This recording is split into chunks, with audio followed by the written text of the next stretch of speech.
Hello students, we are discussing chapter 8, how do organisms reproduce. In our previous lecture we have discussed about the asexual and sexual mode of reproduction in plants, and today we will discuss the sexual reproduction in animals, in human beings. तो reproduction in human beings को आज हम study करेंगे, discuss करेंगे. As everybody knows, humans use sexual mode of reproduction. तो reproduction का meaning आपको पता है सेक्सुअल रिप्रोडक्शन का कि fusion of male and female gametes, है ना. जो सेक्सुअल रिप्रोडक्शन है उसका बेसिस क्या है? Fusion of male and female gametes, यानी कि मेल और फीमेल गैमीट का मिलना. मिलेंगे कब? जब ये बनेंगे. मेल और फीमेल गैमीट्स बनेंगे तभी मिलेंगे. और बनते कब हैं? At the age of puberty, है ना. जब मैच्योरेशन होता है, जब सेक्सुअली मैच्योर होती है बॉडी, उसके बाद ही मेल और फीमेल गैमीट्स बनना स्टार्ट होते हैं.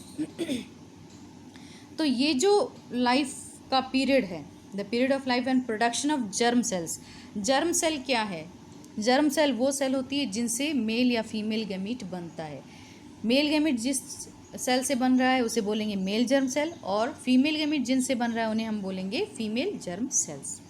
और ये बनना कब स्टार्ट होता है बॉडी के अंदर? मैच्योरेशन के बाद. जब एक 3 फेजेस में हम अपने लाइफ स्पैन को बांट सकते हैं. एक तो द जुवेनाइल फेज, जुवेनाइल मतलब जो बचपन है हमारा. एक यंग एज होती है जिसे हम रिप्रोडक्टिव फेज बोलते हैं. ओल्ड एज है जिसे कि सीनसेंट फेज बोलते हैं. लेकिन यहाँ पर आप डिस्कस कर रहे हैं सेक्सुअल रिप्रोडक्शन. तो यंग एज जो कि रिप्रोडक्टिव एज है, इसे हम बोलते हैं, ये कब स्टार्ट होती है? At the time of puberty. तो ये प्यूबर्टी जब पीरियड स्टार्ट होगा उस टाइम पर मेल और फीमेल गैमीट बनना शुरू होता है. ठीक है. Let us discuss briefly the changes at puberty. There are some common changes in male and female at the time of puberty, at the young age. The common change is hair growth in genital organs area, skin becomes oily, and some other changes in the morphology of the body. Girls become menstruate and boys जो है उनके अंदर voice के अंदर change हो जाता है. ठीक है. तो इस टाइप के कुछ कैरेक्टर्स हैं, जो चेंजेस हैं जो प्यूबर्टी के टाइम पर आते हैं. Now we will discuss the male reproductive system. First of all, what are the parts of male reproductive system? क्या क्या पार्ट होते हैं मेल रिप्रोडक्टिव सिस्टम के अंदर? तो इसमें हम सबसे पहले जो सबसे इम्पॉर्टेंट पार्ट है दैट इज़ टेस्टिस. उसके अलावा कुछ एसेसरी डक्ट्स भी होती हैं, कुछ ग्लैंड्स भी होती हैं, और एक्सटर्नल जेनाइटेलिया भी होता है. So first of all we will discuss about the testis.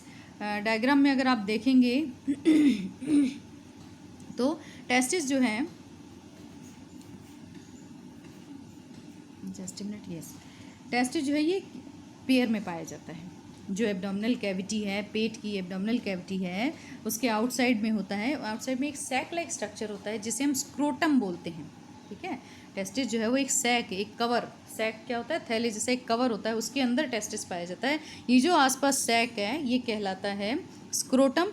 और स्क्रोटम का एक बहुत ही इंपॉर्टेंट कैरेक्टर होता है, बहुत इंपॉर्टेंट फंक्शन होता है, बल्कि हम ये कहेंगे उसका फंक्शन है कि ये जो बॉडी का टेम्परेचर होता है उससे करीब 2 से 2.5 degree centigrade, 2 to 2.5 degree centigrade जो टेम्परेचर है उस पोर्शन का लोअर कर देता है.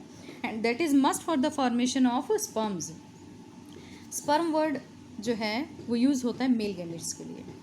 मेल गैमीट को स्पर्म बोलते हैं, फीमेल गैमीट को ओवम या एग बोलते हैं.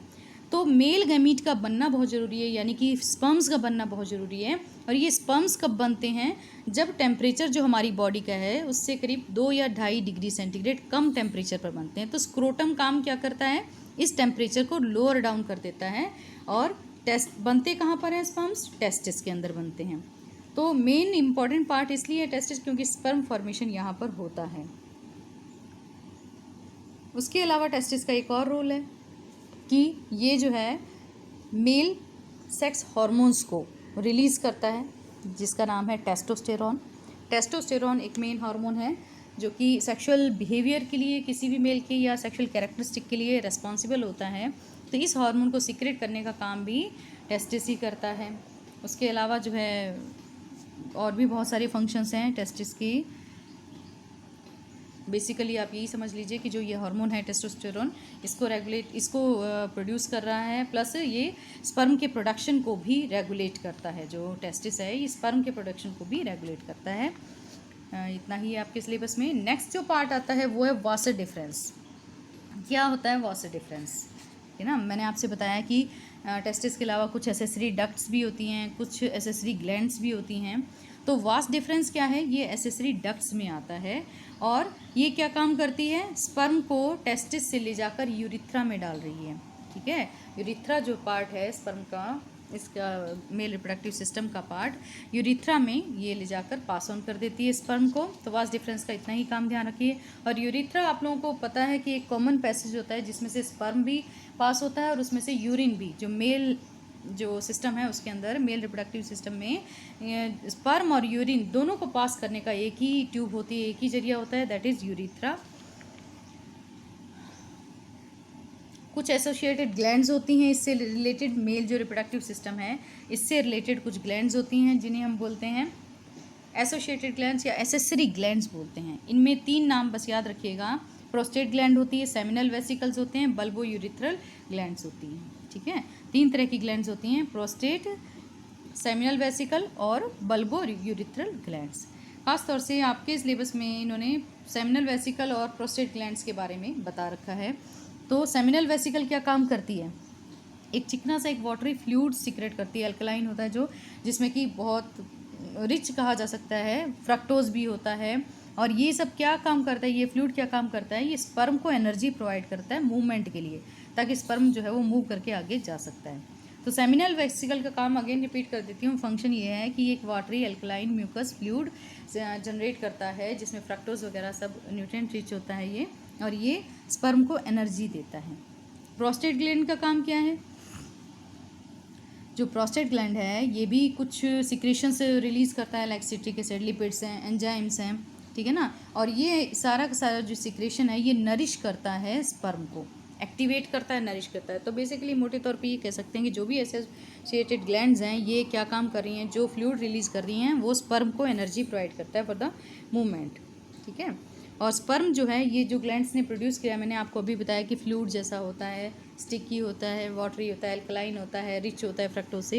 ये जो भी फ्लूइड है, ये फ्लूइड प्लस स्पर्म इसके अंदर जो होता है मेल गैमीट, इन दोनों को मिलाकर हम सीमन बोलते हैं।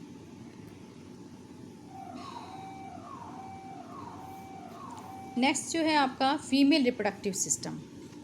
फीमेल जो रिप्रोडक्टिव सिस्टम है ये बेसिकली, इसका भी जैसे मेल रिप्रोडक्टिव सिस्टम में टेस्टिस एक इम्पॉर्टेंट पार्ट है, वैसे ही फीमेल रिप्रोडक्टिव सिस्टम में ओवरी एक इम्पॉर्टेंट पार्ट है।